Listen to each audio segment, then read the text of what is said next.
Niyang pahayag, diretsang hinamo ng Vice President ang Pangulo. Dapat pag merong challenge na ganyan ay isubmit mo agad ang sarili mo. Marcos Jr. For a test, lahat ng mga nakasama nila sa parties nila nagsasabing gumagamit sila ng ipinagbabawal na gamot. Giit ni Vice President Sara, kung totoo ang mga akusasyon na binanggit ng sariling kapatid ng Pangulo, dapat harapin ito ni Marcos ng diretsahan at hindi sa pamamagitan ng pag-iwas o pagdadahilan. Tila ipinaparating na sa usaping ganito kabigat, wala dapat special treatment at walang dapat exempted, lalo na sa pinakamataas na opisyal ng bansa. Nagpatuloy ang panawagan matapos muling sumiklab ang mga akusasyong kaugnay sa sinasabing paggamit ng ipinagbabawal na gamot sa isang isyong ilang beses nang nabuhay dahil sa mga pahayag ni dating Pangulong Rodrigo Duterte, Senator Amy at ang mga dating opisyal na nanawagan ng credible hair follicle test para kay Marcos Jr. para kay VP Sara Duterte. Simple lang ang punto, kung malinis ipakita, kung walang tinatago magpates at higit sa lahat huwag gawing tanga ang sambayanan. Pag-usapan natin yung pagbabalik. Ilang beses lang nagsalita si Bongbong. Etong pinagtataguan niya, bumalik na naman. Pakinggan natin kung meron tayong matututunan na information dito about the policy or about the office of the President. Tingnan natin kung may matututunan tayo, ha. Vice President Sara Duterte handang maging Pangulo kung kinakailangan. There is no question about my readiness. Yun ang mandate sa akin ng Constitution. At alam ko yun nung ako ay tumakbo. At binoto ninyo ako as Vice President knowing that I am the first in line. Ang reaksyon dyan ng palasyo, handa na po ba kayo sa mas marami pang Mary Grace Piatos? Yun naman talaga sagot ni si Claire, no? Ang linaw-linaw, tinanong siya, di ba? Kung sakaling matatanggal ang Pangulo, ikaw ba'y nakaredy? Natural! Nakaredy ang Pangulo. Even before the election, nakalagay sa batas, siya ang papalit. Ang tanga na itong abogado na ito, hindi niya alam yun. Di ba? Alam ka naman sabihin ni Sara, hindi ako ready. Ayaw ko. Tanga, ano kapag naging Vice President? Kaya ka nga binoto ng tao eh. Alam mo kung bakit binoto to si VP Sara as Vice President? At bakit di binoto si Bongbong? Binoto si Bongbong ng taong bayan dahil sa Duterte. At ang pangako niya, itutuloy ni Bongbong ang nagawa ng Duterte. At ibabangon ang pangalan ng Marcos. So umasa ang Pilipinong ututo. Yung mga nauto dyan, hindi, joke lang, wag na kayo magagalit. Umasa ang Pilipino na babaguhin ni Bongbong Marcos. Pero just in case, hindi niya nagawa, kaya binoto si VP Sara kasi ang gusto ng taong bayan ay ipapalit si Sara. Yun po ang istorya nun. Kasi yun ang nasa batas. Ba't napunta na naman tayo kay Piatos? Bilyon na ang pinag-uusapan dito. Actually, hindi na nga bilyon, trilyon na ang nawawala sa Pilipinas. Here you are, nakaipiatos ka pa rin. Yan yung sinasabi eh. Nung sabi ni Sara, itong mga komunista, itong mga rebelde, itong mga kontra sa Duterte, paiikutin lang yan sa confidential funds, sa China, ganun. Iikot-ikutin nila yan. Kasi, magkano lang yung confidential funds? Yung piatos-piatos na yan. Tapos trilyon, hindi mo nakikita. Ayon kay Palace Press Officer Jose Claire Castro, ang mga ganyang pahayag ni VP Sara ang nagpapahina raw sa kumpiyansa ng publiko sa administrasyon ni Pangulong Bongbong Marcos. Sagutin ko yan. Ang nagpapahina daw sa kumpiyansa ng mga Pilipino sa gobyerno ay yung mga ganitong pahayag. Hindi po. Okay, uulitin ko sa inyo. Hindi yan ang nagpapahina sa trust rating ng gobyerno. Tiwala ng tao sa gobyerno. Hindi yan destabilization. Ang destabilization, ang nagpapahina ay kung adik ang presidente. Ang nagpapahina o ang nagde-destabilize ng gobyerno ay yung mga nakawan. Ang nagpapahina ng gobyerno, ang nagde-destabilize ng gobyerno ay yung mga minomonopolize ang bigas, sibuyas, asukal, at isda. Yan ang tunay na nagpapahina sa Pilipino. Yang trillion na insertion. Yang flood control projects, wala po si Mary Grace flood control projects. Yan po ang nagde-destabilize. Kaya ba nagwawala yung tao sa kalsada dahil dun sa 150 million ni BP Sara? Hindi. Dahil yung billion, trillion nawala sa baha. Huwag nga kayong tanga. Cause, maituturing din daw itong destabilisasyon. It is not acceptable for a Vice President to anticipate the resignation of the President. Hindi. Nasa batas ba yun? Na hindi mo i-anticipate? Di ba? Lahat naman eh. Halimbawa, naaamoy mo. Di ba? Pumasok ka sa restaurant.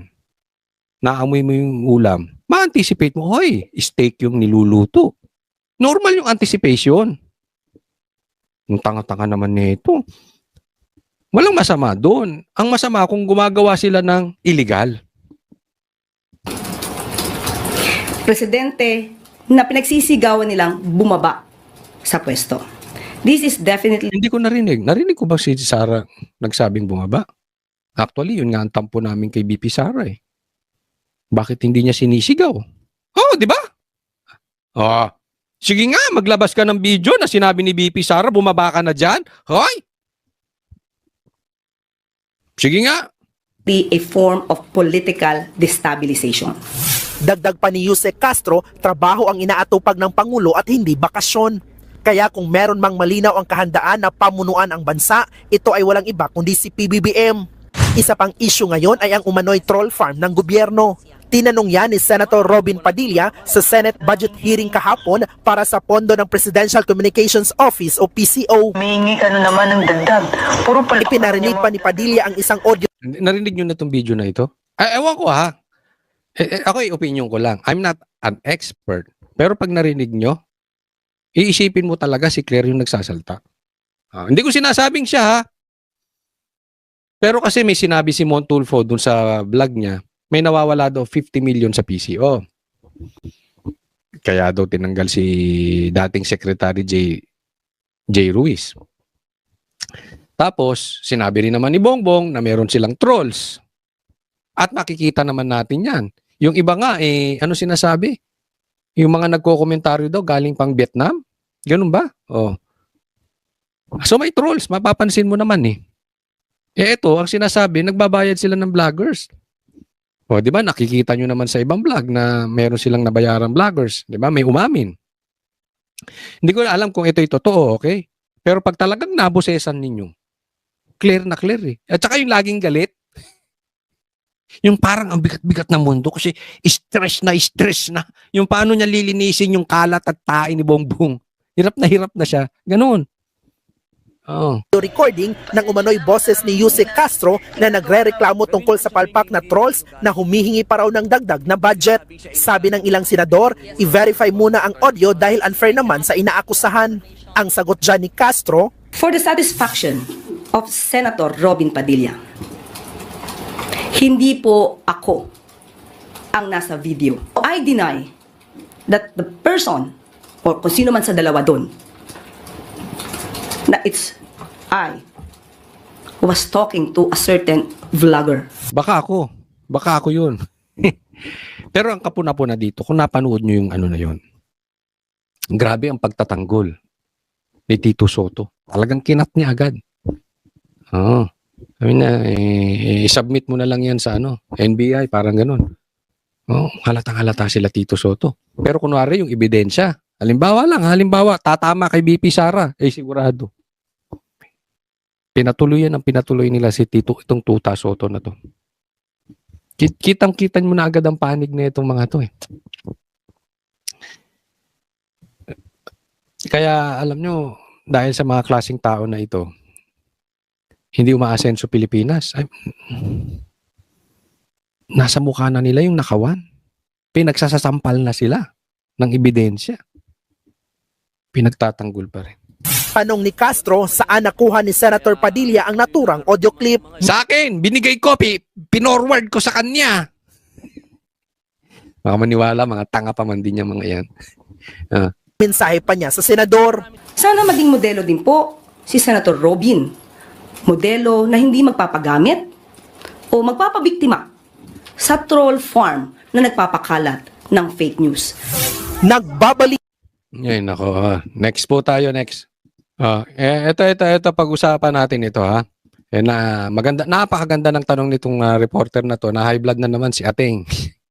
Sige.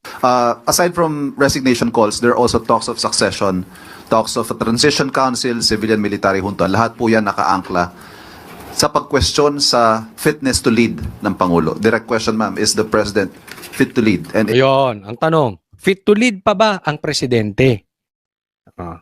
Kaya niya pa bang pamunuan ang bansang Pilipinas? is he in control? Tinatanong pa po ba yan? Siyempre! Oo nga, no? Parang mali yung tanong, ha? Parang mali. Tinatanong pa ba yan? Oo nga naman. Sinabi na nga nung kapatid adik. So, paano siyang fit to lead? Mali pala tanong mo, pinuri pa man ng katang, ganda ng tanong mo. Pangit pala yung tanong mo. Saan ka nakakita ng fit to lead? Ikaw ba, Claire, matanong kita. Payag ka ba na ang driver mo adik? Ang tanong lang. Tanungin ko na rin si Laila de Lima. Laila de Lima, ikaw ba, payag ka na ang driver mo adik?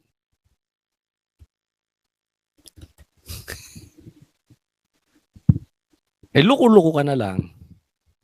Kung gusto mo, ang may hawak ng manubela ay adik. All the more, yung may hawak ng Pilipinas ay adik. Simple lang eh. So, tinatanong pa ba yan? Tama, hindi mo na dapat tinanong yan. Hindi ako nagsabi ng adik, kapatid niya mismo ha. Yung kay Laila de Lima, hindi ko alam kung anong type niya sa driver. Basta, natanong ko lang kasi pinagtatanggol niya rin yung yung mga adik. Of course. Nakikita natin ang trabaho ng Pangulo. Anong nakikita nating trabaho? Susulpot, lulubog, lilitaw nga siya para siyang palitaw eh. 'Di ba? Minsan andyan, tapos mga isang linggo wala. Ikaw na lang ang puro nasa TV. Ngayon lang naglalabas yan eh. Bakit? Malalim na yung sugat. Delikado na si Bongbong. Paano nakikita yung trabaho? Anong trabaho nakikita? Wala namang trabaho nakita. Anong nagawa niyang trabaho? Sige nga. Magpresenta ka nga ng isang infrastructure na yung talagang magagandang tulay na nagawa niya. Hindi yung kay PRRD na tinuloy niya lang ha. Anong trinabaho ng Pangulo kung hindi magbitbit ng pera di umano sa ibang bansa? Punta sa ibang bansa, puro gastos. May namatay pa nga nung kay First Lady di ba? Araw-araw, hindi humihinto sa pagtatrabaho. Baka hindi humihinto sa pagdodroga. Ano hindi humihinto? Lagi ngang wala. Hindi kaya ito nakatira sa fairy tale world? Iba-iba yung nakikita nito eh. Hindi nga po nakakapagbakasyon. At hindi nakakapunta sa beach para mag-swimming. Yun yung pala gusto. Gusto pala ni Bongbong mag-swimming. Hindi nakaka-swimming sa beach. Ang bira. Alam mo, ayaw ni Bongbong sumisid. Ayaw niya ng swimming. Baka hindi mo alam. Ang gusto ni Bongbong sa alapap. Doon sa happy place. Yun. Ayaw niya talaga ng swimming. Ewan ko kasi yun ang sabi ng kapatid. Pero baka naman talaga gusto niya mag-swimming pero hindi sa beach. Sa baha. Kasi yung na-create ng magpinsan eh. Ang daming na-create na baha. So all over the Philippines, maraming swimming pool. Baka gusto niya matry doon sa mga na-create nilang baha na makapag-swimming siya.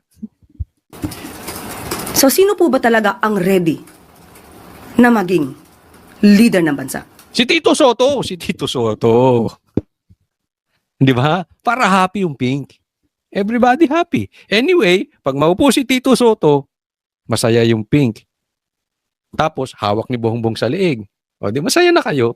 Iupo mo na si Tito Soto. You bend the law. Oo. Tapos patrabaho mo kay Boying, tsaka kay Erwin Tulfo. O, bendalo. Ayos na yun. Okay ba? Okay na tayo. Palit mo na si Tito Soto. Walang iba kundi ang Pangulong Marcos Jr. Thank you very Ate, relax ka lang. Tatanda ka ng mga ganyan. Ilan taon na ba to? Sige, next po tayo. Ito post ni Laila, sabi niya, Laila agrees with Sandro Onsaldico's impression Sandro Onsaldico, the impression disturb. O yun talaga, disturb. So ibig sabihin niya, ang sinasabi lang ni Saldico, ay yung ginagawa niya ay disturb lang. So ganyan lang. Basta binuko mo ang gobyerno, huwag mong papansinin. Hayaan nyo lang silang magnakaw. Hayaan nyo silang magnakaw, hayaan nyo silang mag-addict. Pag pinuna mo, ang tawag doon, disturb. Destabilization. Ang galing, no? Hayaan nyo lang silang magnakaw. Yung buong pamilya nila, hayaan mo magnakaw, nanay, bayaw, anak. Nakaw lang sila, pinsan. Pag binuko nyo, fake news. Yun lang yun. Doon lang maglalaro yung fake news at disturb. O naman, Laila.